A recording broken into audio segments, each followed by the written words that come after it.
Bienvenidos chicos y chicas, en esta ocasión les mostraré 5 asesinos seriales de la vida real mucho más aterradores que los de cualquier película. Comencemos.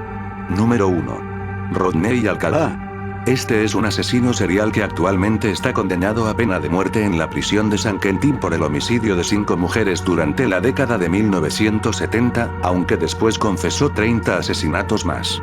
También enfrenta ciertos cargos en Nueva York por otros asesinatos y se cree que es responsable en total de 130 asesinatos. Pero lo más curioso de este asesino serial no es solo el número de víctimas, sino que, antes de dedicarse de lleno a su hobby asesino, se hizo un tiempo para participar del show televisivo de citas de Dating Game.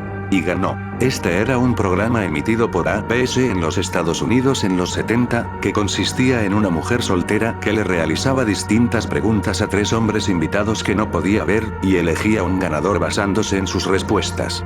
Rodney Alcalá de alguna manera logró participar de este programa a pesar de que en el momento ya había sido condenado por violación y era un delincuente sexual registrado. Las cosas siguen empeorando, si tenemos en cuenta que el conductor del programa presentó a Alcalá como un fotógrafo, fachada que después utilizaría el hombre para engañar a sus víctimas.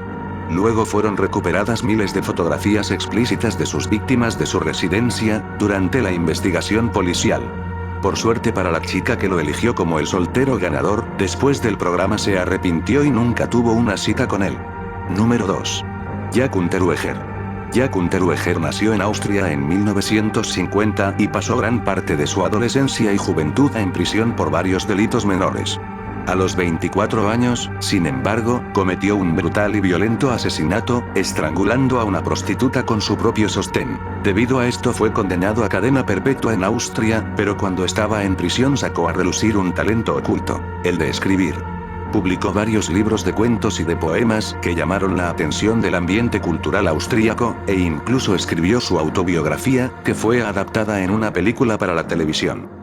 Muchos austríacos, seducidos por su talento para la escritura, comenzaron una campaña para que Unterweger sea liberado, creyendo que ya estaba rehabilitado y que era un gran artista. La campaña fue un éxito, fue liberado luego de apenas 15 años en prisión por homicidio y fue exhibido como un ejemplo de la rehabilitación en la cárcel.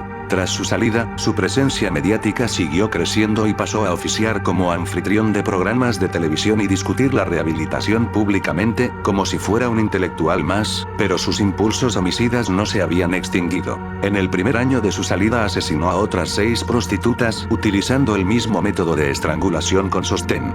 Antes de que esto saliera a la luz, Unterweger viajó a Los Ángeles para escribir un artículo sobre la prostitución para una revista austríaca y asesinó a 3 más de ellas. Finalmente, en Austria se conocieron sus últimos crímenes y se lanzó una orden de captura internacional, por lo que el delincuente se convirtió en fugitivo, período que aprovechó para tratar de convencer a los medios austríacos de su inocencia, y fue perseguido por la policía a través de Europa, Canadá y Estados Unidos, donde fue arrestado finalmente en 1992. En 1994, Unterweger fue sentenciado a cadena perpetua, y la misma noche de su sentencia, se colgó en su celda, utilizando cordones anudados de la misma manera que utilizaba para asesinar prostitutas.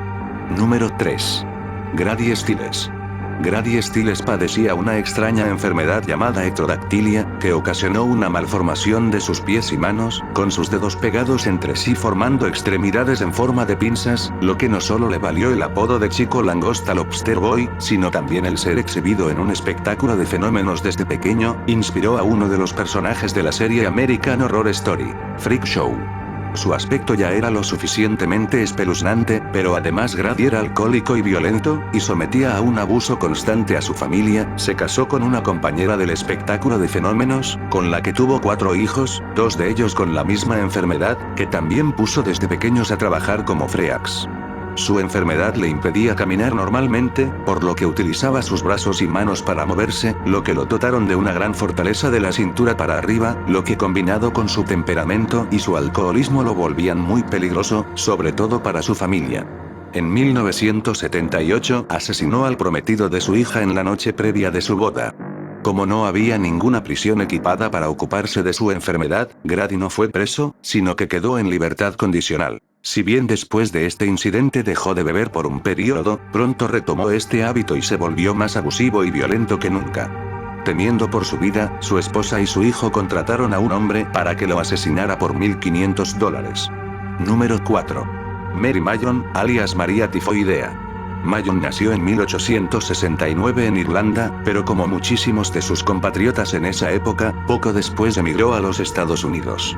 Tras descubrir que tenía un gran talento para la cocina, se convirtió en sirvienta doméstica, lo que le permitió tener una placentera vida, trabajando en varios hogares de la clase alta neoyorquina a comienzos del siglo XX. En 1900, todos los residentes de una casa en la que llevaba trabajando solo 2 semanas, se enfermaron gravemente.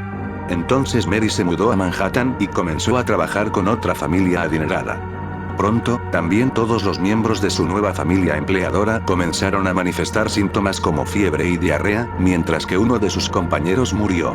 Mary tomó otro trabajo más en la casa de un rico abogado, pero no mucho después 7 de los 8 miembros de la familia estaban gravemente enfermos. Este alarmante patrón que se repite fue notado por las autoridades sanitarias de Nueva York, que se propusieron investigar a Mary. Ella, sin embargo, se negó a aceptar que podía tener algo que ver con esas enfermedades y muertes, a pesar de la notoria evidencia que iba dejando a su paso. Finalmente, por la fuerza, Mary fue sometida a exámenes y se descubrió que era portadora de los agentes patógenos asociados a la fiebre tifoidea, pero para sorpresa de los médicos, ella misma no sufría los síntomas ni las complicaciones de la enfermedad. Mary, que era la más necia de las cocineras de Nueva York, seguía negando su involucramiento en la propagación de esta epidemia, de modo que tuvo que ser puesta en cuarentena por la fuerza. Estuvo 3 años aislada en una clínica, hasta que un hombre del Departamento de Salud de Nueva York consideró que era inhumano tener a la mujer en estas condiciones, y la liberó, bajo la promesa de que debería abandonar su trabajo como cocinera y hacer todo lo posible para evitar contagiar a otras personas de fiebre tifoidea. ¿Creen que Mary le hizo caso al doctor? Evidentemente no. Se cambió de nombre y no solo volvió a trabajar como cocinera en varios lugares, provocando una epidemia en cada uno de ellos, sino que terminó trabajando en un hospital, donde 25 enfermos fueron contagiados y 2 de ellos murieron. Tras esto, pasó el resto de su vida en cuarentena, muriendo en 1938. Número 5. Soulflicker.